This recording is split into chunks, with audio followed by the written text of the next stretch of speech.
Not Friday. Good evening, brothers and sisters in Christ. Good Good evening. evening. I'm Michael, and I have here my wife Annalyn and our daughter Sophia, 12 years old. Thank you for being here, and we welcome you to our talk number 7, the Christian family. To our participants, congratulations on your week 4 of CLP.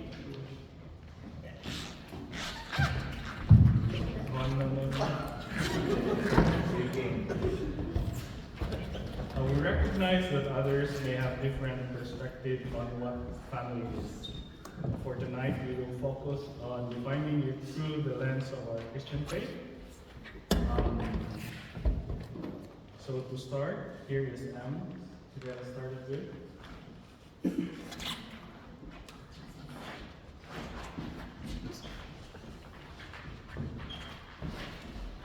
Good evening, brothers and sisters. Good evening. Down. Wala tingay. Sa computer, yan ang isa.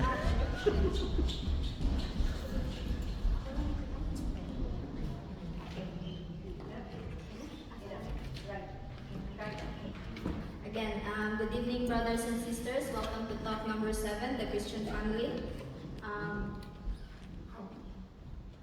Our objective for tonight is to gain deeper understanding of God's plan and to get practical advice building on how to build an authentic Christian family.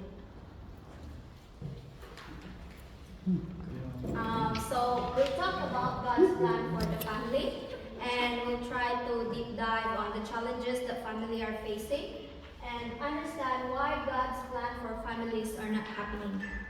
And lastly, as a takeaway, not the Sharon takeaway, but we'll discuss what we can do and hope to apply the lessons to our own families. Then we'll have short sharing from Sophia. To get us started, so we all know the definition of family. Very basic, very simple. But I intentionally put it side by side together to highlight that there is more to a Christian family. It is everything about an ordinary family, but with a twist. It's kind of like, wait, there's more. Some of you are Bisaya, so in Bisaya pa may pakapin. Sa Tagalog may dagdag sa Christian family. Pero walang bawas. Walang bawas, dagdag. So let's focus on what is the obvious. Unlike ordinary family, a Christian family is centered on Christ's love, prayer, sacrifice, respect, and living out God's plan for marriage and family. The definition pa lang, di ba? Heavy na. Look at the number of characters there. And imagine the challenges that comes along with it. The question is, are you up for the challenge, brothers and sisters? Being here shows you're ready to take it on. Am I right? Yes. Yes. Yes. We shouldn't settle on just being basic. Not just banjing-banjing lang sa life. We're here because we care about our families, our communities, striving to follow God's purpose in all we do. Our mission is to raise a Christian family that reflects His love and teaching in today's world. To be a Christian family means inviting Christ into our home and making Him the center of our lives. The Christian family is an institution, is facing challenges today with its foundation and stability under attack. There are many reasons a Christian family might struggle. You see here, like there's separations, broken homes, live-in relationships. There's always tests on strength and relationship commitments. And nowadays, some same-sex marriage and all. The list could go on for like whatever reasons to make a family fail. But as the song goes, should I sing? Yeah! Go, go, go! How great is our God! Our God is greater than all of these challenges combined.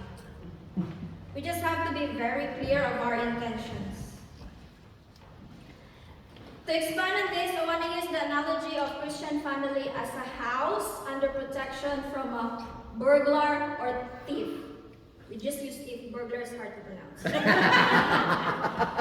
Think of family as a house with values and principles as the locks, walls, and security system that keep it safe and secure. A thief represents all these challenges and pressures that threaten the family. A thief doesn't just try to break in without a plan, they look for weaknesses. They might attempt to sneak through open window or try to pick a lock. Its goal is to enter, cause damage, and steal away the unity and stability of the home. We need to make it difficult for the thief to succeed. How do we do that? So, we fortify our house with heavy-duty locks and alarms. Put on CCTV, whatever you can. So when a family is protected by faith, strong morals and values, mutual respect, and shared principles, it's like having a strong security system. Vigilance is the key. Keeping communication open, maintaining trust and respect, and working together to protect the family unit. So when challenges arise, we must strengthen our defenses by sticking to God's plan. So, what is God's plan for the family? God's divine plan for the family, husband and wife coming together to create and raise children, ensures the next generation is raised with love, faith, and guidance needed to contribute to a healthy society. God's divine plan for a family is not something that happened by chance or evolved. God always had a perfect plan from the beginning.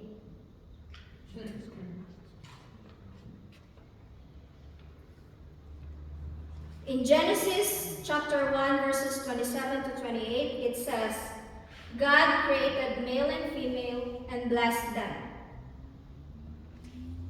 God created men and women with unique roles to come together and multiply and raise children to continue the cycle of life. Their abilities were designed for this very purpose, to care for, nurture, and raise the next generation. This is part of God's intelligent design for community. In Genesis chapter 2, verses 18 to 24, you can have a read on the complete verse, but it goes, The Lord said, It's not good for the man to be alone. I will make a suitable helper for him. Therefore, a man leaves his father and his mother and clings to his wife, and they become one flesh. In God's plan, husband and wife unite to form a strong family, supporting each other, raising children, and teaching Christian values.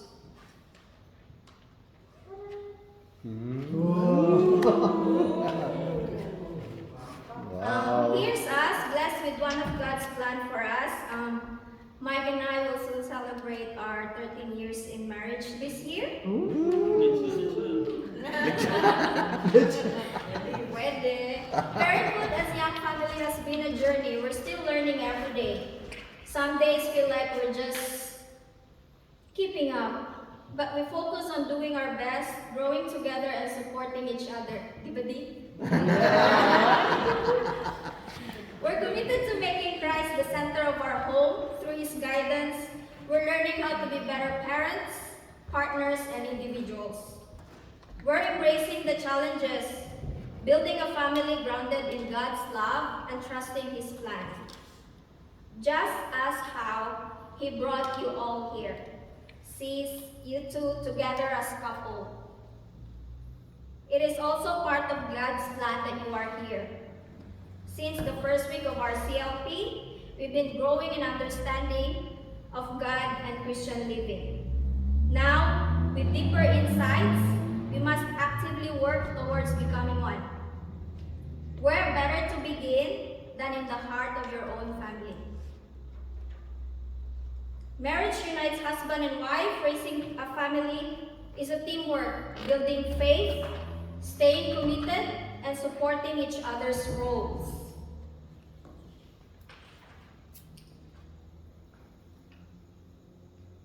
Now, the Christian family is considered as the first school of faith.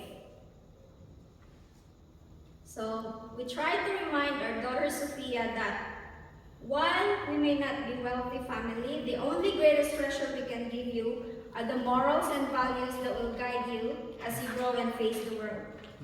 The treasure, your moral compass, is something no one can take away from you. Just as school teach academics, family should teach values, principles, and wisdom to guide their lives.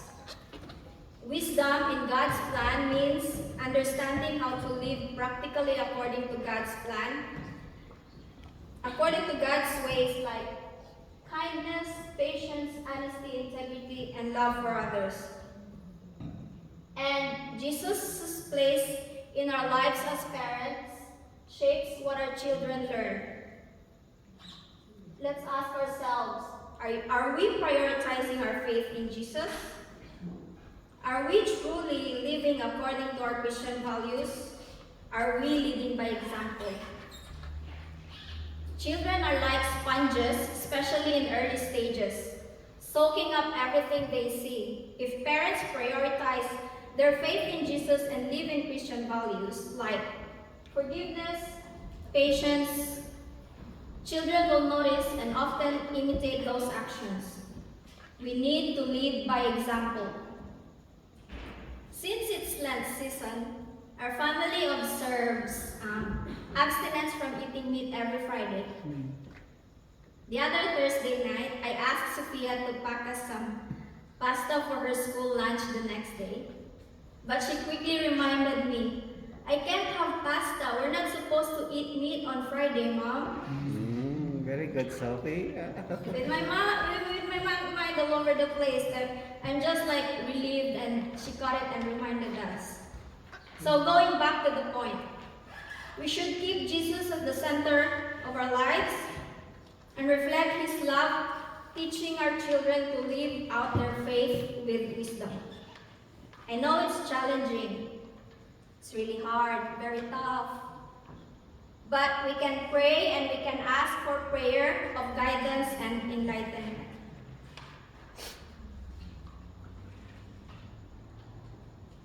The Christian family and environment for training leaders. In 1 Timothy chapter 3 verses 4 to 5, it says, he must manage his own family well and see that his children obey him with proper respect. St. Paul teaches that leadership starts at home. Leadership isn't about control or dominance. It's about guidance, service, and nurturing. A father who leads with patience and care shows true leadership. Here among us, we have someone whom I believe everybody would agree when I say he is the epitome of what it means to be a true leader. His unwavering care, humility, and dedication to the community are the qualities we've all experienced firsthand in one way or the other. Our dear Papa Nick. Of course, behind every strong man is a stronger woman.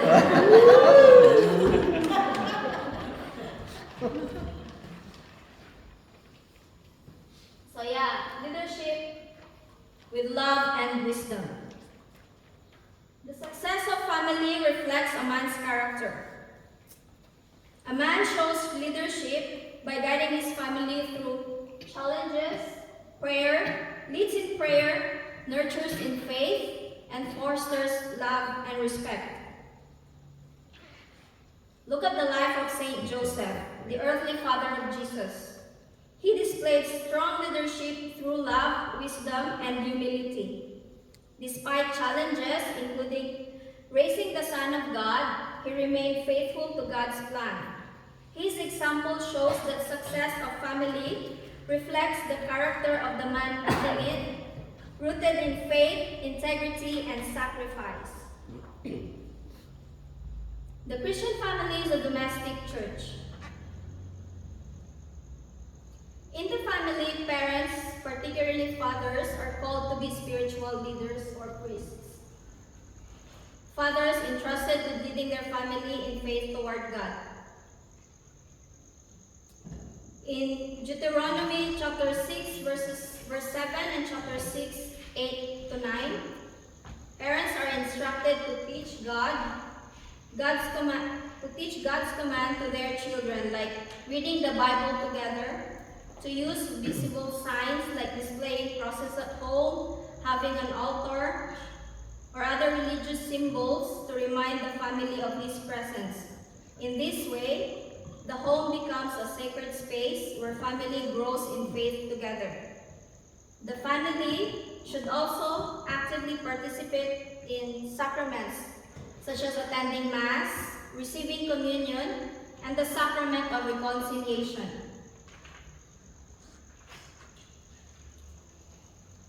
Allow me to share Sophia's journey in faith. Most of you know that Sophia was born in Oman, so we waited till it's safe for her to travel. She got baptized at 9 months. We wanted to share the milestone with our family back home. Look at our happy Christian. For the parents of little ones who will receive sacraments in the future, Sophia was in year 3 when she had her first communion and reconciliation. But you can check with your parishes for schedule, and for confirmation, they usually have it at year 5, though Sophia had it when she was in year 6.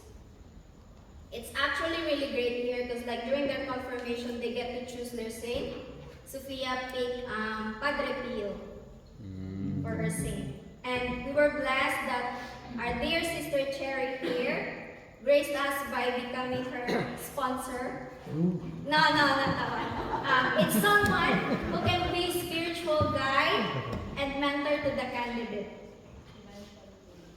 No pressure.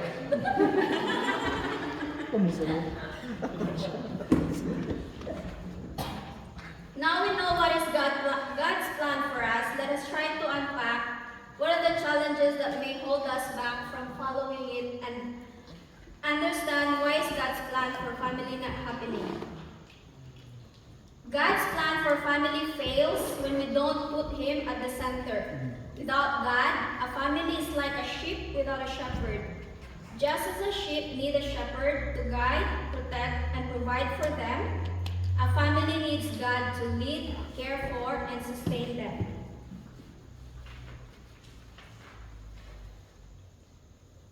So why is God's plan for families not happening? First reason, we do not put God in the center of our families. Parents are responsible in guiding their children according to God's teaching, helping them grow in faith, and teaching them right from wrong based on biblical principles. There is confusion of roles in the family. In Ephesians 5 verses 22 to 25 emphasizes the importance of mutual love, respect, and commitment in marriage. Husbands, listen.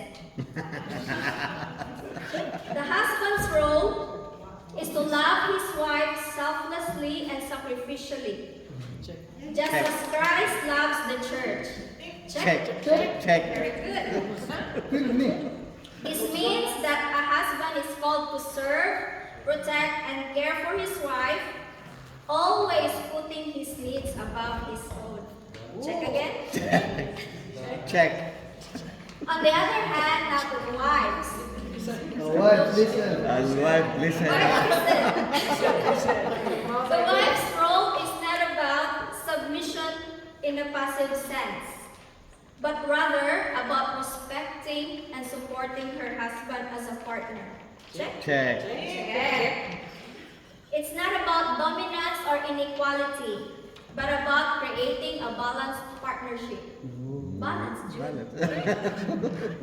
Grounded in love and mutual respect, where both individuals can thrive in their God-given roles and support each other in fulfilling their purpose.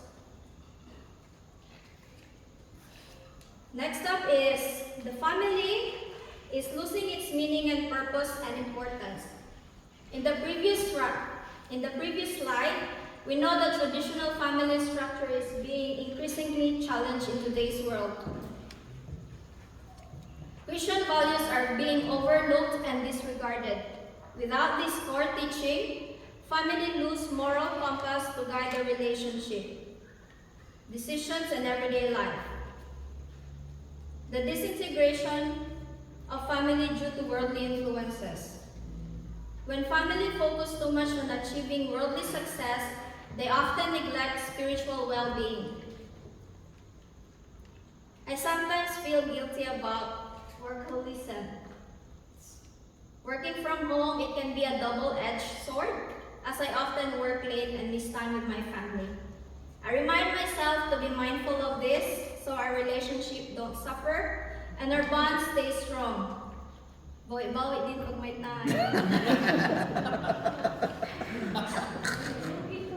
There's social media and digital distractions which also limits family time, with everybody absorbed in their phones, tablets, or whatever digital devices you have.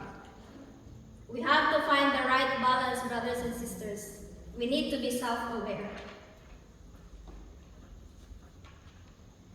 Last is, the family is under attack by evil forces. Imagine the family as the cornerstone of a building, with the devil acting as a wrecking ball, aiming to destroy it. If he succeeds, society itself will collapse. We must guard our families against the forces that seek to destroy them, like secular humanism. So, it says here, a philosophy that focuses on human values, reason and ethics without relying on religious belief, emphasizing that humans can make moral decisions based on reason and experience. It's like trying to navigate without a compass or a North Star, without our faith in God. Without God's wisdom, moral decisions can become subjective, and what is considered right might vary from person to person, leading a lack of absolute standard for good and evil. Then there's moral relativism, which is a belief that moral standards are not absolute, but vary based on culture, society, or personal beliefs, with no objective or moral truth. Doesn't it sound scary? What this could mean is that harmful actions like lying, stealing, or hurting others could be justified if someone or a culture decides it's acceptable.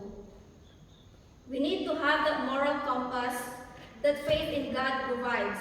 Unlike shifting human opinions, God's wisdom offers us stability and certainty in a world that's always changing. I'll give you now to my husband to give us pointers on what we can do to face these challenges.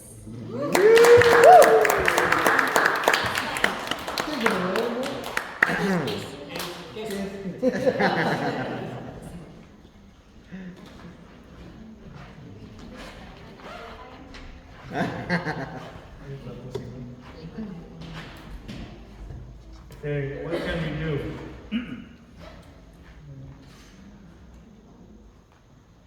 Make conscious choice to align your family with God's will. Commit to God, commit to God's plan, and make Him the center of your family. Be intentional in guiding your family's actions, values, and decisions according to God's teaching and plans for your lives. Pray and seek God's direction. To make sure you are spending quality time as a family, making memories for your children to anchor on for when they grow up.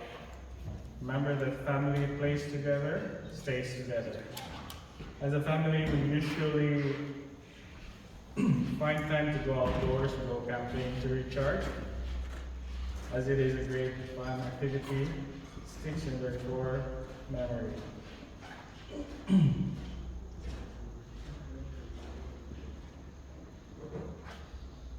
Family that pray together as a family. We are a work in progress.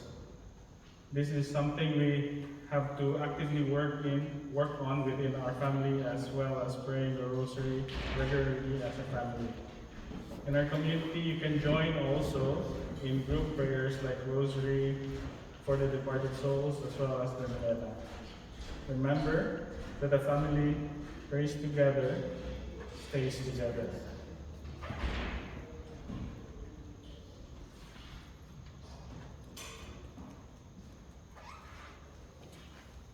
This involves not only providing for material needs to your family, but also making sure that your children understands the importance of faith, like reading Bible stories or discussing moral values.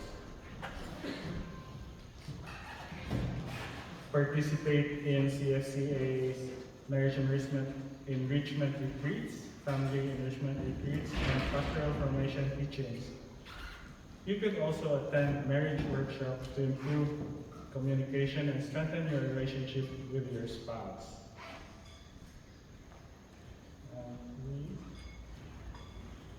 Join your regular prayer meetings once a month. Once a month. Twice now. Oh. Weekly.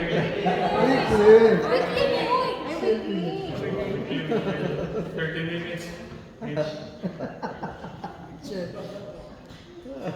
You know more in the next talks. There's also family ministry, Kids for Christ, Youth for Christ, and Singles for Christ. We are blessed to have humble and great leaders guiding us throughout the journey of learning and discovering Christ individually and making Him the center of our family. The community also organizes several faith enrichment and spiritual formation programs, such as this CLP. Along the way, we may also live lasting friendship and of course enjoy delicious food. That's part of fellowship. There are some snapshots of our household and community. Oh. 30 minutes per couple.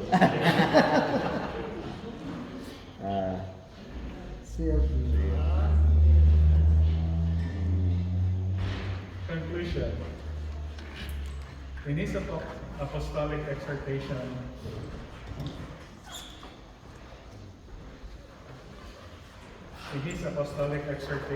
Familiaris Consortio, St. John Paul II highlighted that the family is the basic unit of society. He emphasized that the state of the world is closely linked with the state of the family. When families are strong in faith and love, they serve as the foundation for a healthy society. On the other hand, when families falter, it impacts society as a whole. This powerful insight reminds us that the well-being of our world begins within the walls of our home. Similarly, Saint Teresa of Calcutta beautifully said, if you want to change the world, go home and love your family. She understood that the true formation starts with simple, everyday acts of love and care within the family. If we are to impact the world in a meaningful way, we must first nurture our relationship within the family, showing patience, forgiveness, and unconditional love.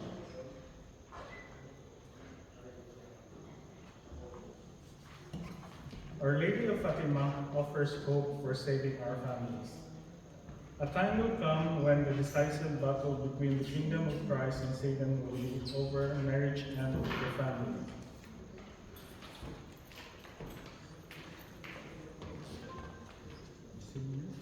Sister? Sister. No, senior. Sister Lucia. Sister Lucia wrote, and those who will work for the good of the family will experience persecution and tribulation.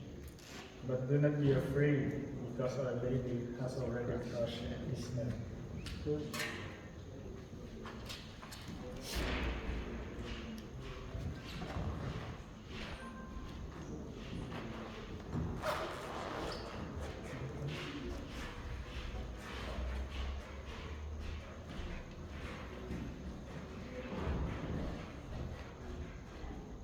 Call to action, commit to strengthening your marriage and family life. Consecrate your family daily to the Sacred Heart of Jesus and the Immaculate Heart of Mary.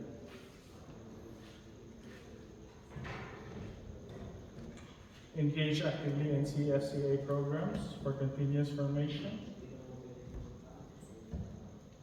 Our families deserve the fullness of God's love, presence, and empowerment to fulfill His plan and purpose. This doesn't just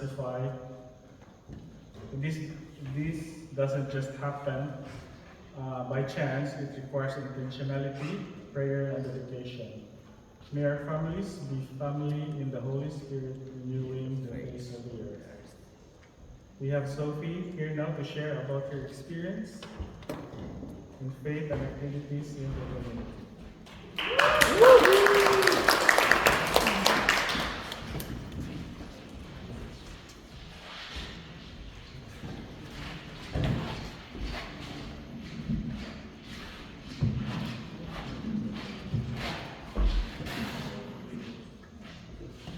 Since my parents joined the CFCA, I also made new friends and got closer to knowing Christ through the KFC program. We had a kids camp, we prayed the rosary together, and other fun activities. And now I am looking forward to joining the YFC camp, hoping this would help me to be grounded and grow in faith as I journey towards my teenage years as well. Thank you, Titos and Titas, for being always there for us, to guide and nurture us. Now have some photos from our fun activities. Wow. Oh, nice.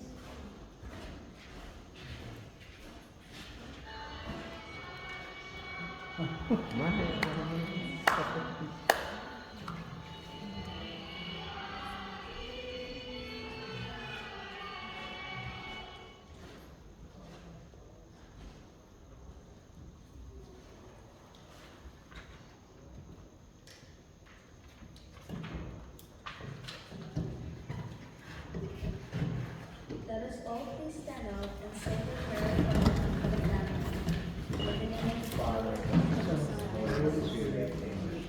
Heavenly Father, we thank you for the gift of family. We ask you to bless our home with your love, peace, and guidance. Help us to grow closer to you and to one another each day. Grant us wisdom, patience, and understanding, especially in times of difficulty. Teach Teach us us to love one another with the same unconditional love that you show us. May your presence be felt in every conversation, in every decision, and every moment we share. Protect our family from harm and keep us united in faith. Help us to live out our teachings, supporting one another in all circumstances, and sharing our light with the world. In your holy name we pray. Amen. In the name of the Father, and the Son, and the Spirit.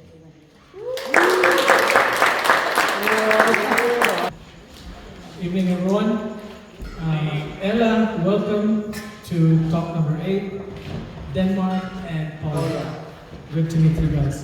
Before we start, can we say a prayer for the Holy Spirit? Please, can you all stand? In the name of the Father, and the Son, and the Holy Spirit. Amen. Come, Holy Spirit, fill the hearts of your faithful, and enkindle in them the fire of your love. Send forth your Spirit, and they shall be created, and thou shalt renew the face of the earth. Glory be to the Father, and to the Son, and to the Holy Spirit, as it was in the beginning, is now, and ever shall be, world without end. Amen. Father, Son, and Holy Spirit. Amen. Please be seated.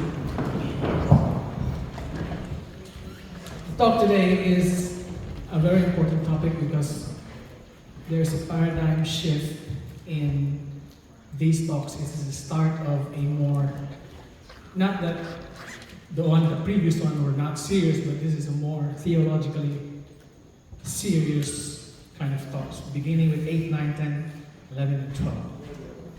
Now, before we start, I would like to introduce to you my family. If you see from the pictures above, our early family in Cebu in the early 2000, and then we came here in Australia in 2011. That's in the middle of the picture is our family picture from last year. And of course, we have adopted, as you know, I am a cat tito. We adopted a domestic short hair for a month now, and she's been very good, 3-year-old.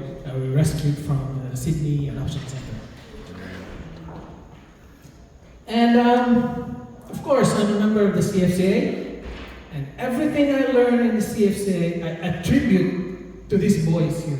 Now look at that. Look how young we were. I don't know why they brought me to Bondi. I don't know what was in Bondi. Boy, why did you bring us there? Swimming. Swimming. Look at the weather. Oh my goodness. Bunting. Richard and I, we came together the same year, right? And we were just newbies there, and we went to Bondi. We don't know what Bondi is. Yeah, we didn't know what was it there. Until now, we don't know.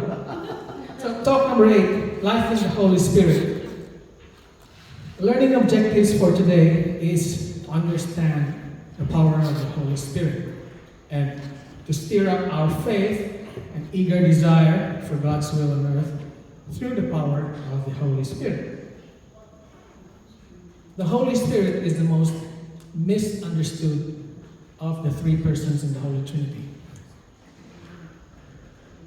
The early Israelites thought that the Holy Spirit was the breath of God, that they termed the Ruach, the CH, the Ruach, the breath of God. And incidentally, this year is 1,700 years since the Council of Nicaea. In 325 AD, we profess the faith that we believe in the Holy Spirit, the Lord, the giver of life. Hope proceeds from the Father and the Son, who with the Father and the Son is adored and glorified. So this year, the Jubilee year, is also 1,700 years since Nicaea, Council of Nicaea, 325 AD. Now, you might say, where is the Holy Spirit in Scriptures? Actually, the Holy Spirit is entirely in Scripture. Beginning with Genesis, the Spirit, there was a moving Spirit over the waters. You can see that in chapter 1. And it is the breath of God that He breathed unto Adam. In Exodus, we see the burning bush as Moses climbed.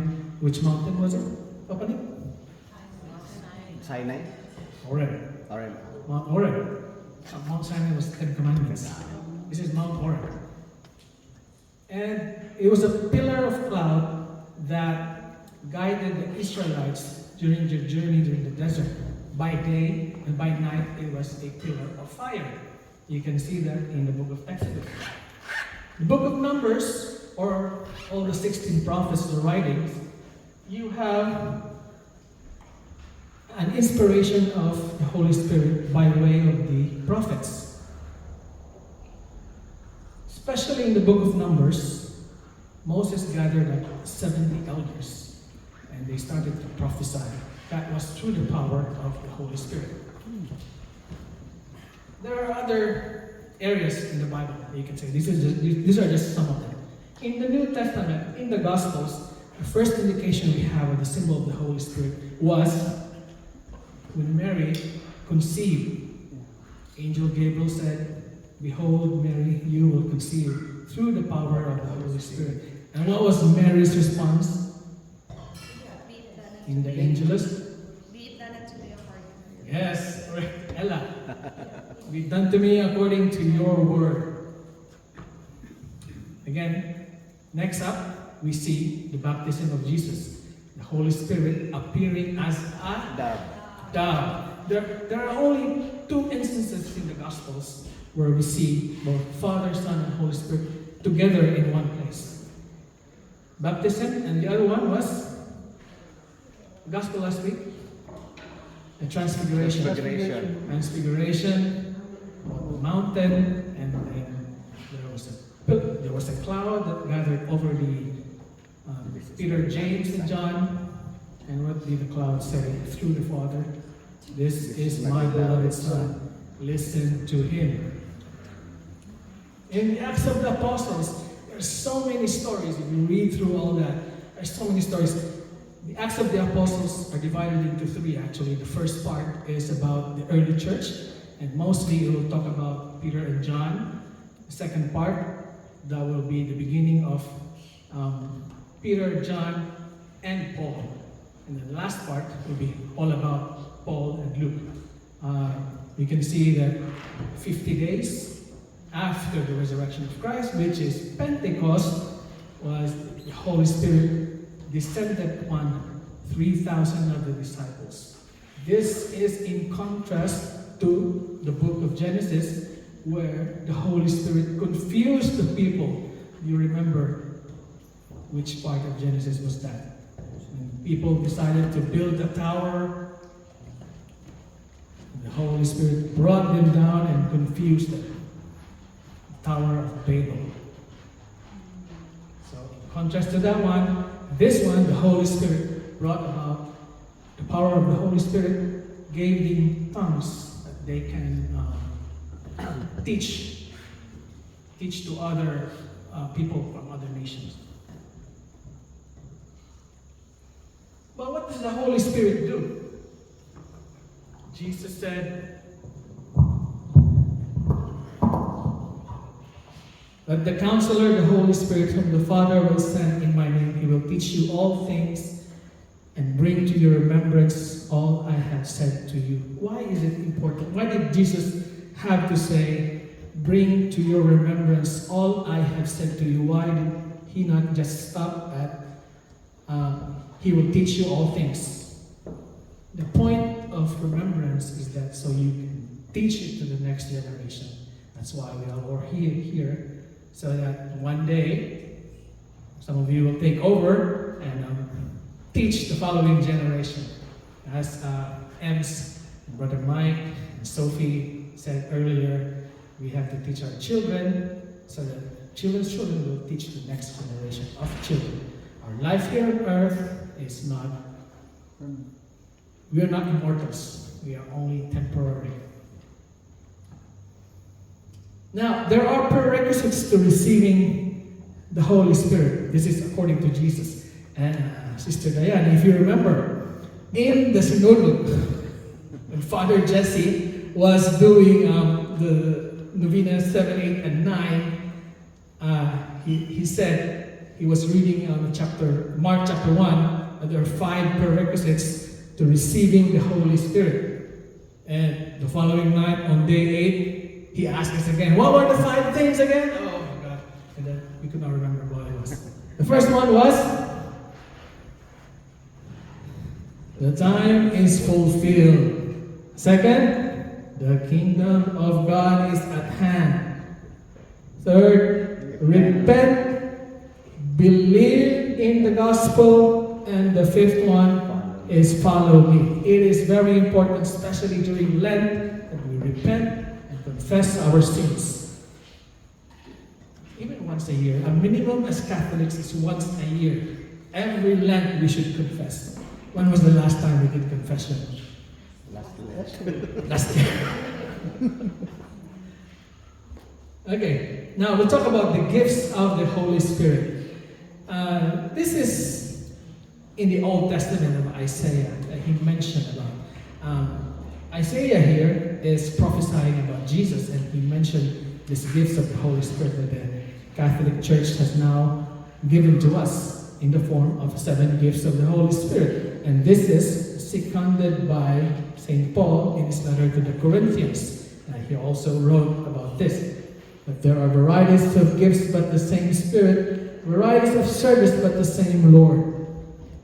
You know, a few years ago, a family close to me said that they're no longer Catholic, they're going about because they don't need a church or something like that to that effect. And it took a while for me to accept that they weren't Catholic anymore. So I read about everything I could learn about why we are Catholic in the first place. Because somebody might have said, you're only Catholic because you were born one. If you were born a Protestant, you would be Protestant, as well as if you were Hindu or you were Muslim, you would be either. And then I came upon this teaching of St. Paul. Varieties of gifts, but the same Lord. Varieties of spirit, but the same Lord. Only that we teach is that salvation only is through Jesus Christ. And it's only in the Catholic Church where we can go back and definitely say that our founder was Jesus Christ. Amen? Is that an amen? Amen. Gifts of the Holy Spirit. What are they? There are 7. Wisdom, understanding, counsel, fortitude, knowledge, piety, fear of the Lord. Wisdom and counsel are related. Wisdom is the right judgment according to the will of God. Understanding is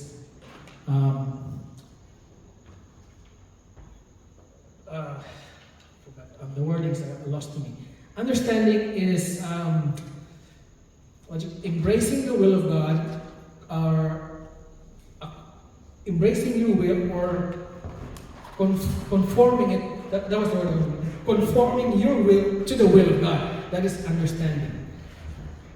Now, going back to wisdom, you remember what King Solomon did in the first book of Kings, when he was presented with 2 mothers who were quarreling over a baby. One of the mother's babies had died. Through his wisdom, King Solomon said, let's just divide the baby so you can both have your own, each half. And the true mother said, no, just give the baby to them. That was the true mother. So that was the wisdom of Solomon in perfect form. Fortitude. What do you mean by fortitude? Courage under stress, under persecution.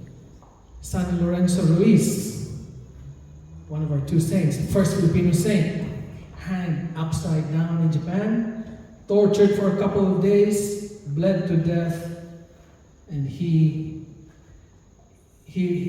Japanese torturer said, we'll cut you down if you will deny Christ. And what did he say? I'd rather die now and meet Christ. I am ready anyway. Same for St. Pedro Pagusud, who died in Guam. Knowledge, spiritual knowledge. Do you read scripture every day? What does the gospel tell you every day? St. Jerome said, ignorance of Christ is ignorance of scriptures. As Catholics, it is just our inherent right that we have the Bible. What we have is, we should read it. It's already there. Our first Christians, the first 200 years, they didn't have the Bible. They only heard the word of Christ, the word of God, through tradition. But now we have. I bought for myself an Ignatius Catholic Bible that I can bring with me. I've been meaning to, when we travel, I've been meaning to get myself a Bible that has the New Testament and Psalms. And I decided that I should get an iPad or an iPad mini, or I can just buy a Bible in my phone. But it's still better. The smell of the pages here that you can highlight yourself is really something extra.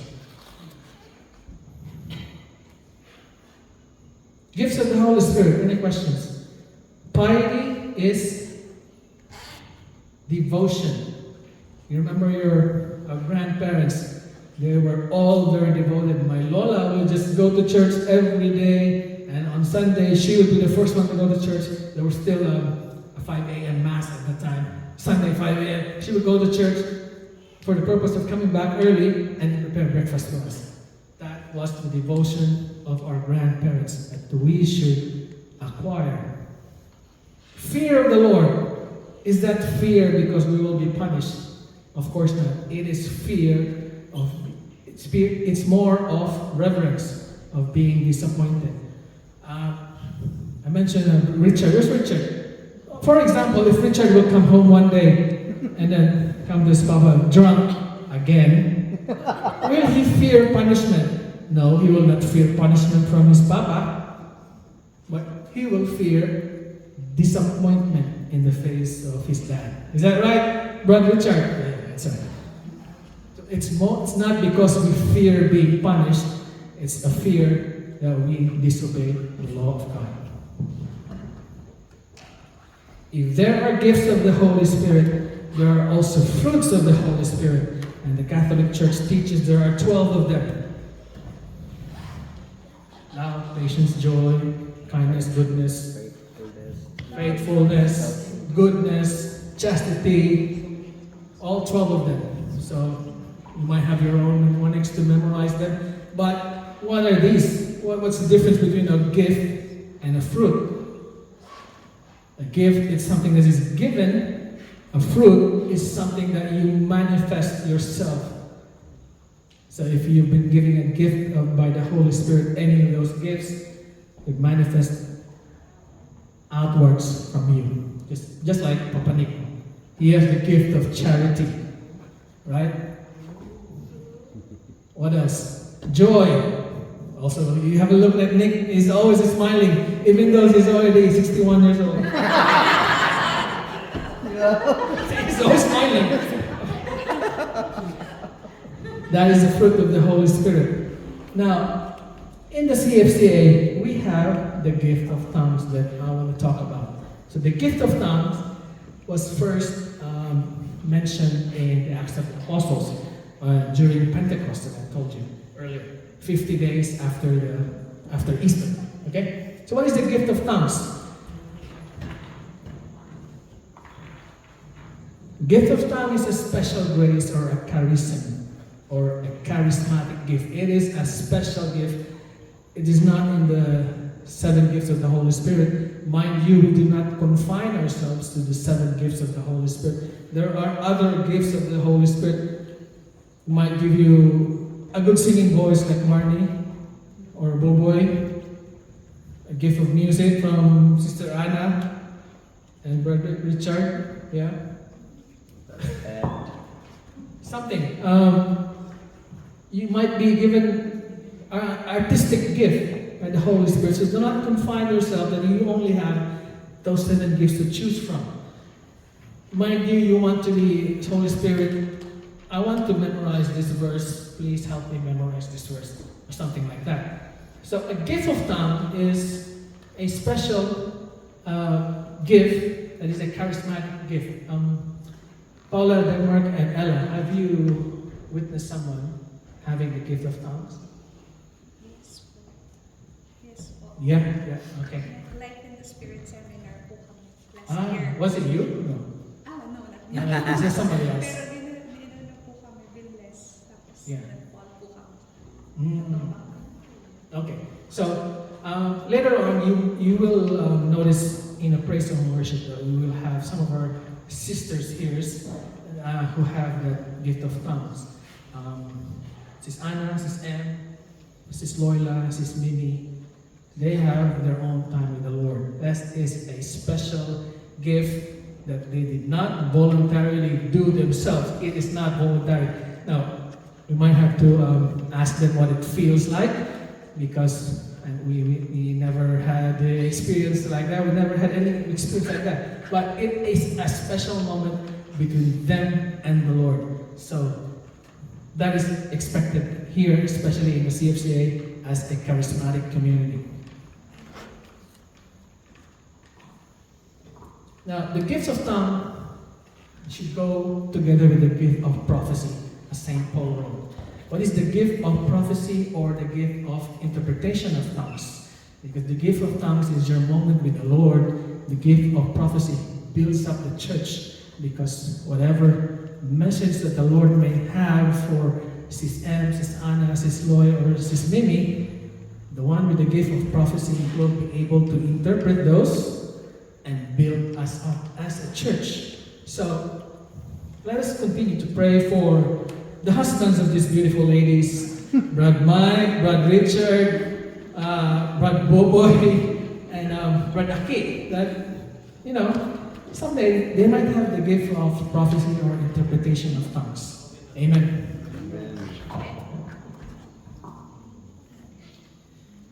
Now, how do you ask for the Holy Spirit? The gift of the Holy Spirit has already been imparted to us during baptism.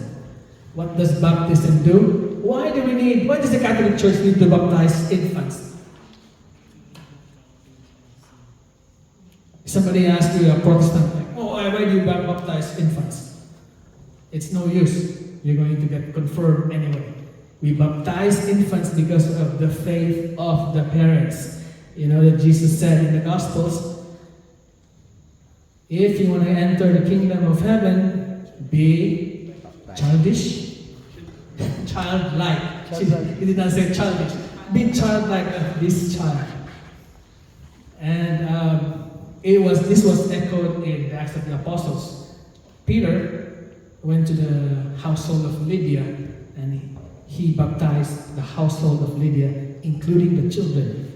So the moment that infant baptism is about taking away our original sin and bringing the grace of the Holy Spirit through the faith of the parents and godparents.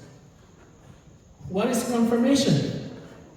Confirmation is you becoming a soldier of Christ. That is, the priest confirms you, blesses you with oil, or the bishop, right? Is it a bishop?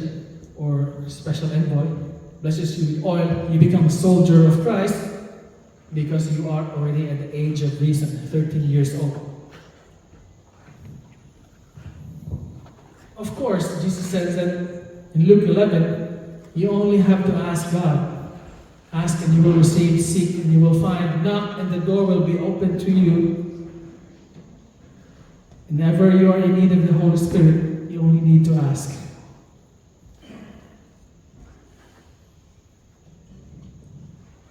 What happens when the Holy Spirit is awakened within you? You develop a deeper relationship with God. You become a new creation. Create in me a clean heart, O God, and bring forth a holy spirit. You know that prayer? Psalm 51. That's a prayer made by David when the prophet Nathan told him that he sinned against God because of his relationship with Bathsheba. If you read through Psalm 51, it's a very good prayer.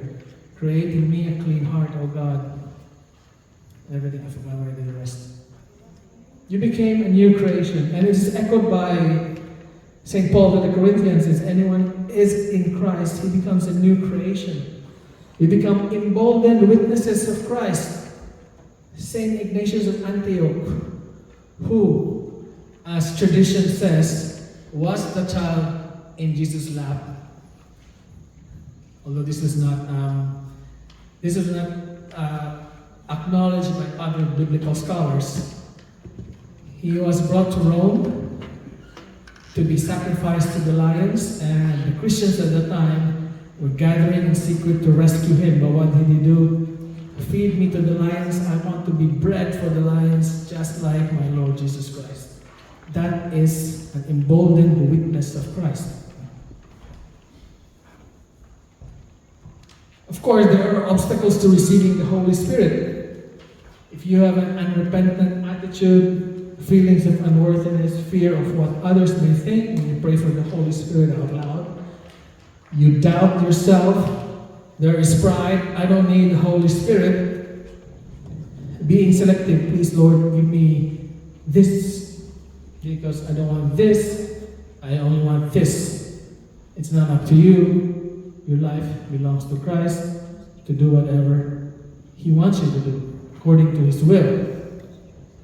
With the obstacles of receiving the Holy Spirit, there is a sin against the Holy Spirit that Brother Keith mentioned in the first few weeks, right? The Synoptic Gospels of Matthew, Mark, and Luke mention this, that there is a sin against the Holy Spirit that cannot be forgiven. What are these three? Despair is the first one. What is despair? If you say, my sin is too big, that I cannot be forgiven, that is despair. Or, I am no longer forgiven, I will just continue to sin anyway. That is despair. That is a sin against the Holy Spirit because you're making the sin greater than God. There is no sin that is greater than God. As Paul writes, where sin abounds, grace abounds even more. And then the second one is obstinance. Obstinance is turning away from the truth, even though you know that the Holy Spirit you know that it is true that the Holy Spirit can forgive sins, and you still declare it's not true. That is obstinance. And final impenitence is that you're turning away from the Holy Spirit and declaring that God does not exist at all. I am reminded by the writings of St. Thomas Aquinas, who wrote in the 12th century about the five existence of God, according to reason and faith. It's just the first one that I really like is the cause, the prime mover argument. St. Thomas Aquinas explains that for every movement, there must have been someone in the first place that was not moved. For example, why are we here? Because you drove your car and somebody told you to come over here. And why? That's why. Because you've been moved by something, right? Why are you here? Because our parents fell in love and we were born. Why did our parents do that? And so on and so forth. And you go back to the beginning, there must be an unmoved mover. That unmoved mover is what we call God. So it's a very, very theologically enriching exercise if you read to the Summa Theologica of St. Thomas Aquinas. Majority of those teachings are in the Catechism of the Catholic Church.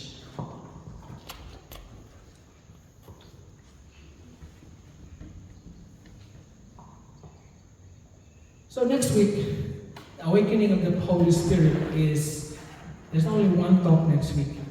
Each of you, Ella, Denmark, and Paula, you will have a group prayer, and you will perform the commitment to Christ. And before this session this week, you will have your one-on-one session with those assigned to you.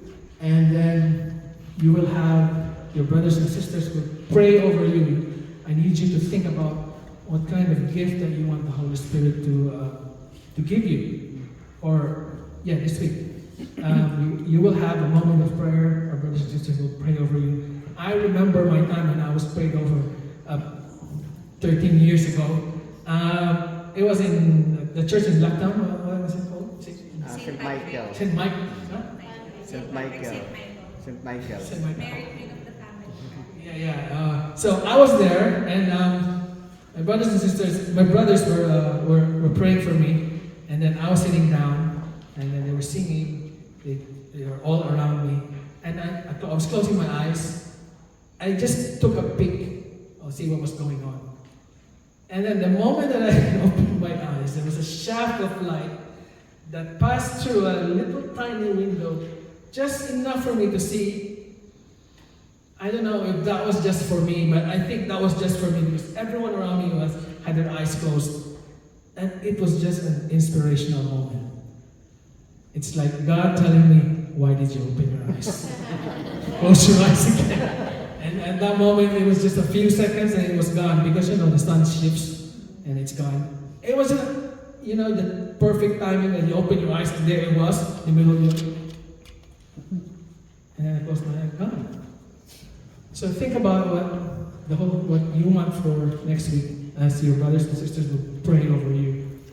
So remember that as you are praying for the Holy Spirit, there are forces around us that will, prevent you from coming here. You might have doubts, but we will continue to pray for you, each and every one of us, that you will be here next week. What is life in the Holy Spirit? The Venerable Fulton Sheen, he's due to be beatified soon. Fulton J. Sheen, he was the Archbishop of New York, said that there are 3 instances if you want to meet God. And you guess the first one? Of course, that's what we do on Sundays. Go to Mass. Jesus is there. That's where you meet God. The second one, without fail, 100%, God is there when you go. Of course, God is everywhere. He's even here. But without fail, God is in the Scriptures. When you open the Scriptures, God is there. And the third one, most important, teachings of Jesus. He is in the poor. The person you meet every day, the one that's asking alms for you, might not even be the poor one. It might be your friend that is asking for your help. For what are the spiritual works of mercy? Teach the doubtful, counsel the ignorant, including that one. Those are the poor in spirit. So everyone here is poor. Nick is probably not financially poor. Everyone here is poor in spirit, because we are continually sinning against God, but God has a bigger heart than us, so we continually turn to Him. Now, in conclusion, life in the Holy Spirit, the Scriptures come to life. You have a new joy within you, and you have an inner peace. You don't care about, not that you don't care, you understand what's happening. For example, in the world today, I will not mention something specific. There's war in Europe. A beloved country is in political turmoil. The US, the most powerful nation on earth, is not looking like the most powerful nation on earth. You just go through, you leaf through the Bible, and you read the book of Kings. Go through it, and you can just see how each king is just turning from good to bad, good to bad, good to bad. And you can just say to yourself, what's happening with these people? God is talking to them, and then they turn away from sin. David, he sinned but turned to God in the last instance. Solomon began as good, but he ended up with 600 wives and 300 concubines. After Solomon's death, his kingdom was divided. You can just see that it is a turning over between political turmoil, war, famine, and God uses other forms of individuals to teach us a lesson. Now, all over the world,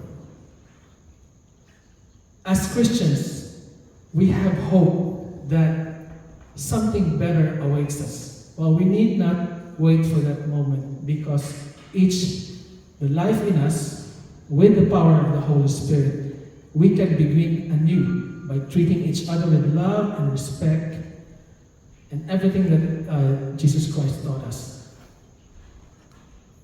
I read this book from Pope Francis, the one that he was supposed to release after his death. But anyway, he said that he's not going to die anyway. I'm going to release it. And it's got lots of inspirational quotes that I almost ran out of stuff, all these sticky notes. Let me just read to you one thing here about hope, because this year is the Jubilee of Hope.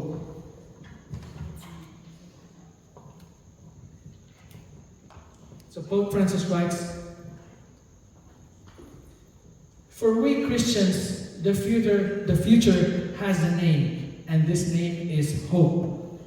Hope is the virtue of a heart that doesn't close itself in the dark, doesn't stop at the past, doesn't scrape along in the present, but can clearly see tomorrow. What is our hope? Our hope in Christ is the resurrection, for we are citizens in heaven. Thank you very much, and this is my household.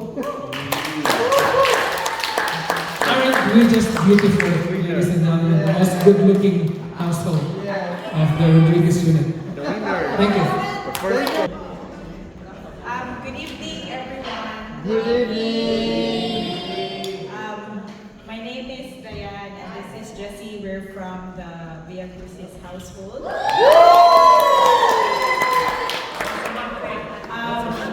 Disclaimer: this is the very first time that we're put under the spotlight, so relax and enjoy the ride.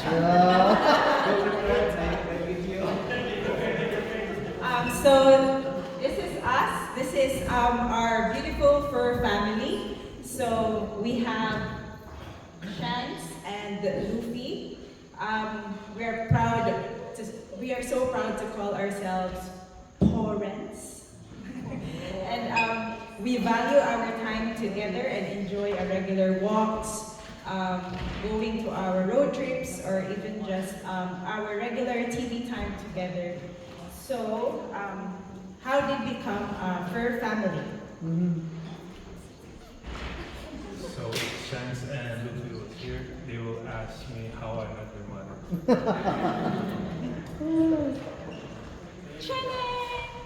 So it was in we were in in engineering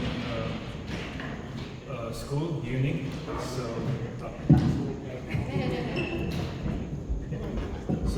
in 2006, I met her in a cafe.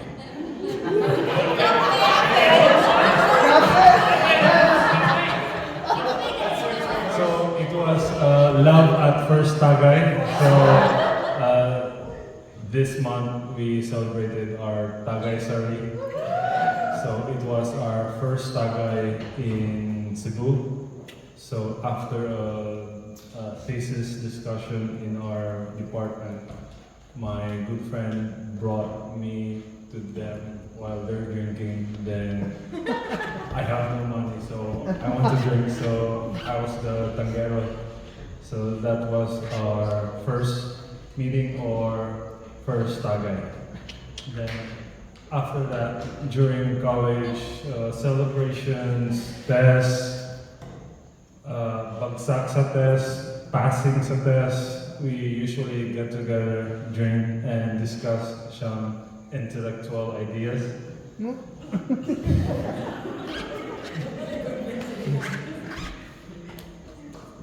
So after I graduated, I directly applied to Singapore as a OFW. So after that, she cannot resist to have a long distance relationship. So she followed me after a couple of months. She worked her magic at her office. Then she got a job in Singapore. Then after we stayed there, then we had our civil wedding, 10-10-10, so that when we are drunk, we cannot forget about our date. So it's 10-10-10. Then yeah, during that stage, we were really just exploring. Then that's what I call the we will see the scatter, because that is the time that you're going to face her every day, quarrel, learn about each other, know her likes and dislikes, and yeah, we spent there I think 4.5 years after our civil wedding. So going back, so we both of us grew up in Cebu. So Cebu is very well known for the Sinulog Festival, which happens every third Sunday of January. So back then, when we were still students, we were excited with Sinulog because of the parties that it entails with for the celebration.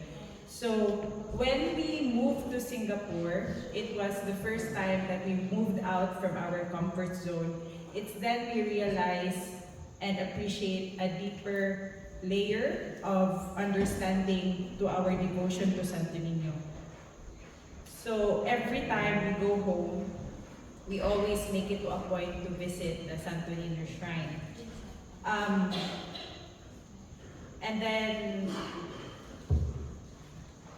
this was our church wedding in 2011 at Sacred Heart Parish. So imagine, earlier Jesse said we have our Tagay-versary, we have our Uyab-versary, we have our civil anniversary, and then we have our church wedding anniversaries. So if you are connected to any of our social medias, we are sorry, we celebrate each of them. Yeah, because it's the way that you can cherish or just look back where you come from, the memories and how far you been together, there are ups and downs.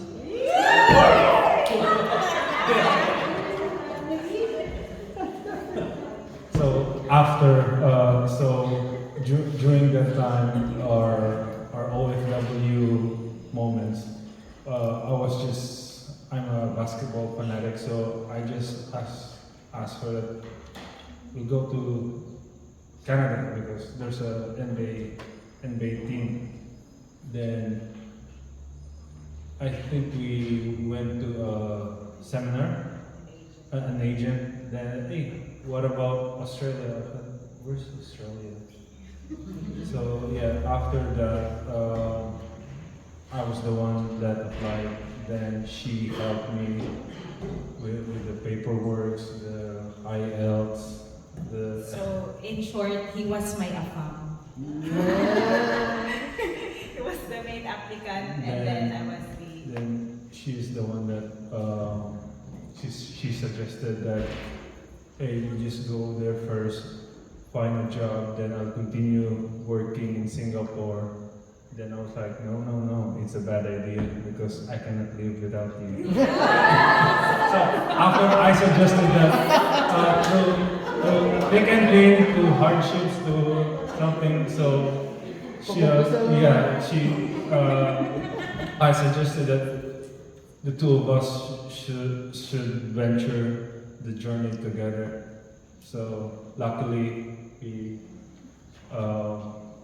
2014, she got the job first. Then I was the one that I think how many months I was not. I'm just working construction cleaning.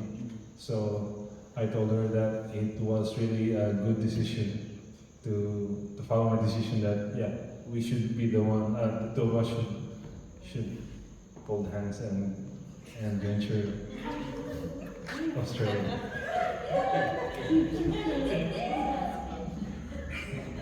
So going back to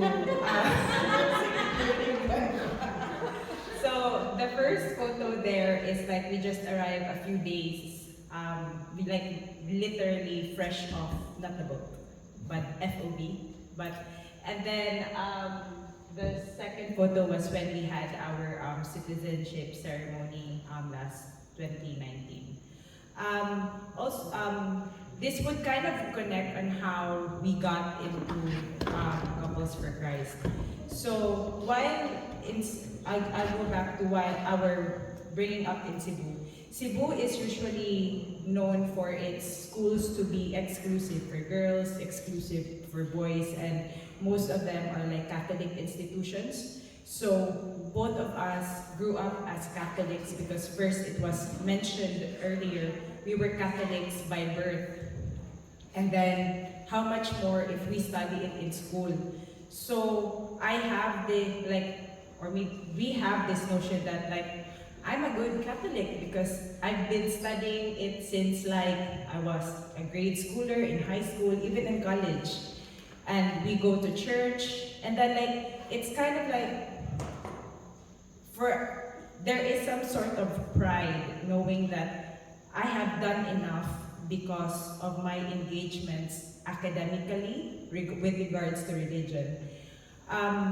And then one of my drinking buddies during college was Tita Ami's niece. So when we first arrived here in Australia, they were so kind enough to let us stay in their place when we were trying to set our foot and settle down. And then there was one weekend when they had to attend a birthday party. It was the birthday of Luki. Yes. And then Sam and Kenneth were kind enough to bring us along, and it was the first time I met most of our elders. the pillars of Suin chapter. And then because we knew that we won't be able to go home that frequently once we arrive here in Sydney, because of course we have to start from square one, and then it's not like Singapore when you can just go home, take a 4-hour flight, and then come back. Like, this is kind of like 8 hours, and then you're still trying to get your foot and get comfortable in that sense. So we know that it would take some years for us to go home. And then we realized that there was a Sinulog celebration done here simultaneously in Cebu. So it's then I met again Tita Ami, Tita Connie, Tito Nick, and then dun kami na-spot, uy, potential sila sa CFC. And then during that time, so I for one, like, join. It's not an open idea for me, because for me, going to church on Sundays, coming from a Catholic school, I'm good. Like I feel like I didn't need to. And then at that point in time, of course, the Filipino community is so good with networking. So number one is salad mustard. So there was one instance that Tita Ami invited us to join Salad Mustard. And then I'm like, I declined because I already attended that year. The following year, she contacted us again. So I told Jessie, we must go to Tita Ami na because I've promised that I'll attend. So she went to our place, gave us a brochure for CFC. I mean, I didn't find it odd because I know that she's a member with Couples for Christ. And I'm like, yes, we'll attend it or something. So I really have this notion that invite was for Salad Mustard. When we arrived, but this is not Tita Ami's house. It was the house of Ate Mimi and Kuya Buboy. Oh my God, why is there like name tags, sign, talks, and you were like, and we just waited for the day to be over. And what was shocking was, it wasn't just one day, it was running for like weekly. But then, I felt like we were put into this community which are technically strangers because we don't know them in that sense. And here we are sharing our life experiences, our struggles with our faith, how to improve our faith, our relationship as couples or as married couples and all that. Like, we find it uncomfortable, like, it's not easy to open yourself up to these strangers in that sense. And then, of course, you would know, coming from the Philippines, that sometimes it has a bad notion, uy, napaka-religyoso yan, pero grabe ang chismis pagkatapos niyan, di ba? So, it was kind of like, it had a negative tone for me at first. So, Jessie and I were like, let's just see the scatter. attend. So we carried on, and then after our graduation, which was held like on this hall, we were under the Rodriguez household, and I'm still with Ate Cherry and Kuya Jonas, like from we were on the original batch, and with the Landas family, and then we had our like weekly prayer meetings. May I emphasize weekly 30 minutes per sharing. And then at that point in time, like it was kind of like organically opening yourself to the strangers and building a relationship that you'd never expect to have. So it's like having a family that has been gifted to us by God in that sense. Last 5 minutes.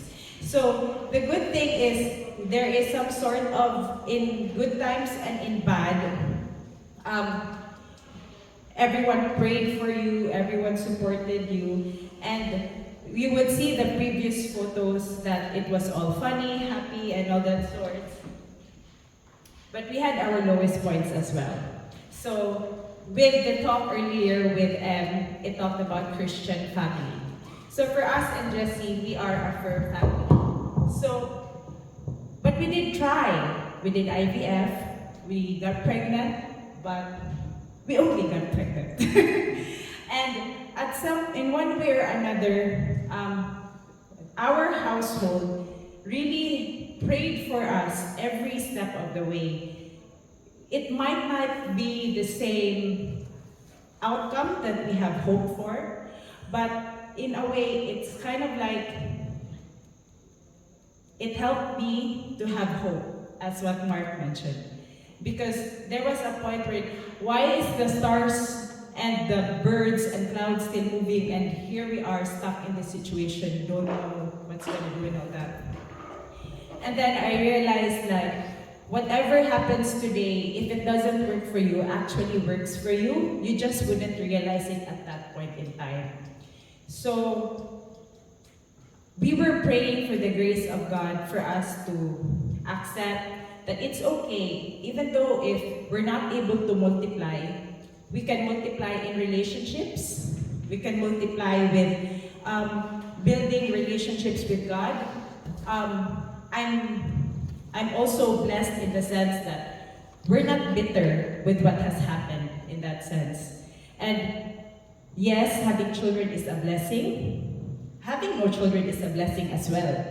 Because if you change your perspective, it may be God telling us, having a child might be too hard for you. I know you might not make it, so I'll save you the headache. So it's kind of like just changing the perspective and realizing and appreciating what you have. And then, just recently, months ago, we lost Shanks, our first baby. And it's hard for us because he's like a child to us in that sense. And we're still grasping with this loss, but I really appreciate how our household, when that happened, just right before Christmas, when we have gatherings, they were like, just bring Luffy so that he wouldn't be lonely. So they kind of like knew what our situation is and how important Luffy to us, that we don't want to leave him alone. And we really appreciate how everyone has supported us during those rough times. So we have been members since 2017, and so far it has been a roller coaster in the sense that there are moments wherein you kind of like get off track, but Couples for Christ is always open and welcome when you're back on track. And then they're always there to like welcome you and support you, and then just pick up where you left off. So as our friend said that grief and happiness should be shared with the people close to you. because they can ease up even if they're just right beside you, not talking but drinking some wine or just listening, or they're just there at your side. So for me, regarding attending or being part of a group community, sometimes I really don't want to attend because of the stress of my work. Because if I cannot commit 100% or something, I will not commit. But as soon as I meet my brothers and sisters, I was like, yeah, I'll give it a try. Then week after week, I was like, okay, it's getting better. I'm hoping we were already, I think, sharing to them what's our ups and downs, our chicas, our just a small talk. Then right, because for me personally, a person should have maybe an outlet in sports, spiritually, and for me, for spiritual, that's for my spiritual side, because I grew up in a religious family. My parents were members of a group organization. I was Knights of Columbus, then Knights of the Altar. Knights of the Altar, so I'm serving every mass in our school. Then I said it's a healthy activity for me joining Couples for Christ, where it widens or deepens my understanding of the gospel, how you're going to be a good Christian, a straight Christian. Then so that's our old and that's the left side is our old group. Then the second it's the new Beatrice's household. So I think we have extended too much. We're sorry for taking much of your time. But to our participants, coming from us who are so kind of like close-minded at first, we are still here. It's a good anchor for us to keep our faith, and we hope to see you into our next gatherings and events, and fully welcome you into the community. Thank you so much.